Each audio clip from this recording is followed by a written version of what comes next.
The United States will continue dropping essential aid from the air into the Gaza Strip, the White House said on 26 March after Palestinian militant group Hamas called for them to end following fatal drownings and stampedes. Airdrops are one of the many ways that we are helping to provide desperately needed aid to Palestinians in Gaza, and we will continue to do so, the National Security Council said in a statement. After Hamas said that 18 people had died, 12 of them by drowning while trying to recover dropped food supplies. The NSC said the United States was working around the clock to increase the flow of aid into Gaza by land, adding that efforts were also underway to establish a maritime corridor to reach the territory. Let's be clear.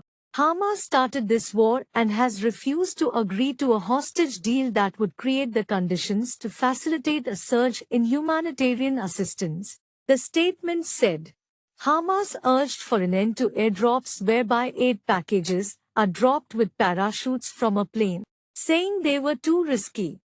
In a statement, Hamas called for an immediate end to airdrop operations and the immediate and rapid opening of land crossings to allow humanitarian aid to reach our Palestinian people.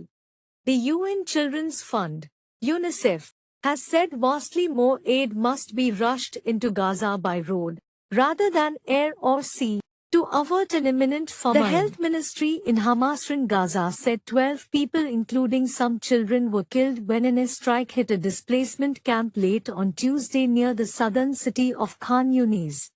Israeli forces are continuing an assault on Gaza City's largest hospital, and their forces have surrounded two other medical facilities in Khan Yunis. The Palestinian Red Crescent warned that thousands were trapped in the Nasser hospital in Khan Yunis and their lives are in danger. The war sparked by Hamas' 7th October attack on Israel has shattered Gaza's infrastructure, and aid agencies say all of its 4 million people are now in need of humanitarian help.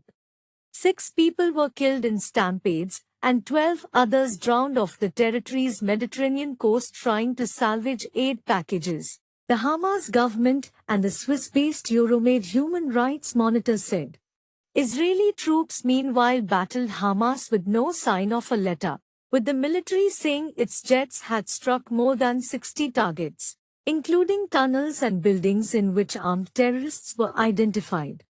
The Security Council resolution passed Monday demanded a ceasefire for the ongoing Muslim holy month of Ramadan that should lead to a lasting truce.